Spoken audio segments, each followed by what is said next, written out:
Buenas, me llamo Jessica Yelen Villordo, estoy en el Instituto Superior de Formación Docente Martín Miguel de Güemes. Hoy voy a desarrollar en profundidad los siguientes temas. En primer lugar, la taxonomía, la caracterización de los diferentes reinos de la naturaleza, la fotosíntesis, la meiosis y los mecanismos hereditarios propuestos por Mendel. En primer lugar, ¿qué es la taxonomía? La taxonomía es una ciencia que estudia la biodiversidad, que consiste en la identificación, clasificación y nomenclatura con base en la sistemática.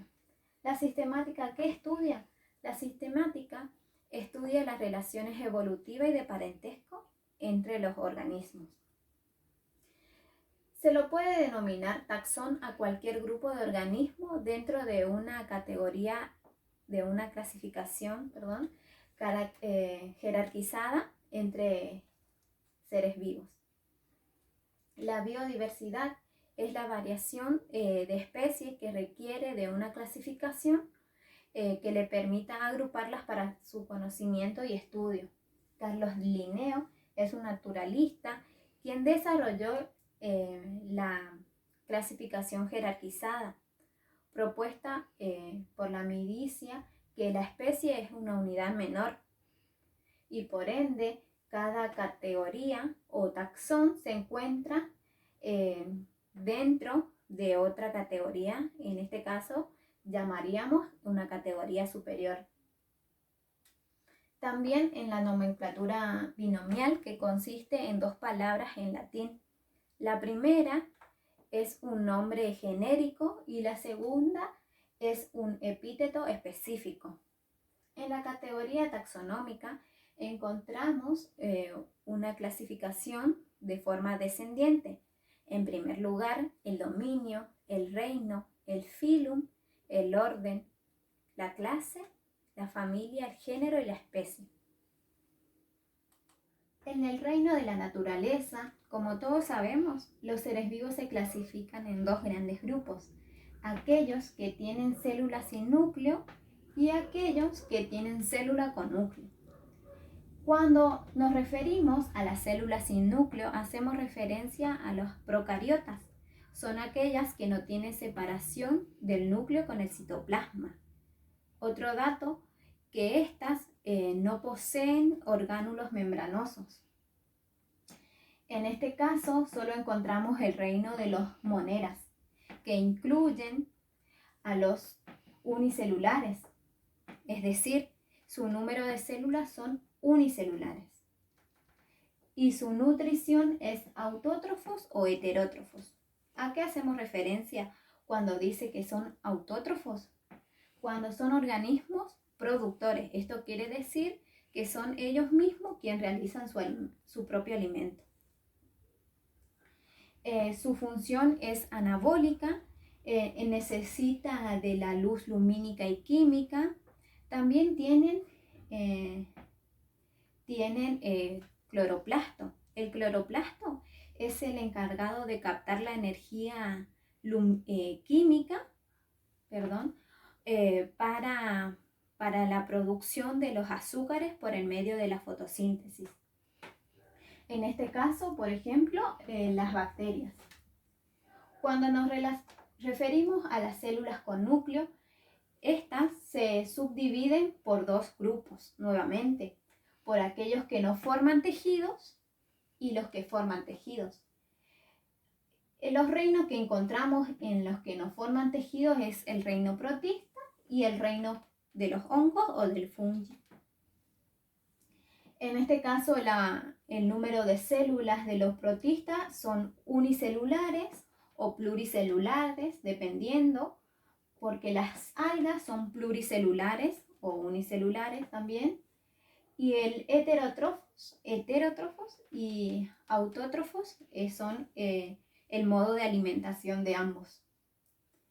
Igual que en el reino de los hongos, son descomponedores de la materia, por eso son heterótrofos. Y el número de células varían entre unicelulares y pluricelulares. Solamente acá lo que vemos los hongos, los homos o las setas, son las pluricelulares. En el grupo de aquellos que forman tejidos encontramos el reino de plantas, que son autótrofos, porque por medio de la fotosíntesis ellos se alimentan. Y en el reino de los animales son heterótrofos. ¿Por qué? Porque ellos son consumidores. O sea, son consumidores, sí, es decir, que no producen lo que consumen. Ahora bien, nos enfocaremos en la meiosis, que es un proceso de división celular. En la célula diploide genera 4 células hijas haploides distintas. ¿A qué nos referimos cuando decimos diploide? Es que contiene un juego doble de cromosomas. En el caso de los haploides, contienen un solo juego de cromosomas a la mitad. Por ejemplo, en esta imagen podemos observar que en el núcleo se encuentra el cromosoma, que normalmente se extrae un fragmento para realizar el estudio del ADN. ¿Qué es el ADN?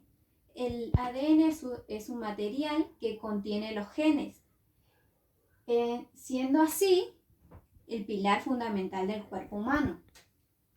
Además, los cromosomas contienen proteínas que ayudan a la existencia de forma apropiada, en este caso al ADN. Cuando hablamos de alelo, genotipo, fenotipo, dominante, recesivo, homocigota y heterocigota, nos referimos a la genética. La genética parte de la biología que estudia los genes y los mecanismos que regulan la transmisión de caracteres hereditarios. El gen es un fragmento de ADN que contiene la información genética. El alelo es la variación de genes. El genotipo es la estructura genética de un individuo, mientras que el fenotipo es la expresión física de un ser vivo. En el caso de un gen dominante, este expresa su efecto sobre una característica sin importar con qué otro gen formó el par, en caso contrario del recesivo. El homocigota es la posición de genes idénticos, mientras que el heterocigota es la posición de genes distintos. Para dar por finalizado mi exposición, hablaré de la fotosíntesis. En la fotosíntesis se destacan 2 etapas, la lumínica y la oscura.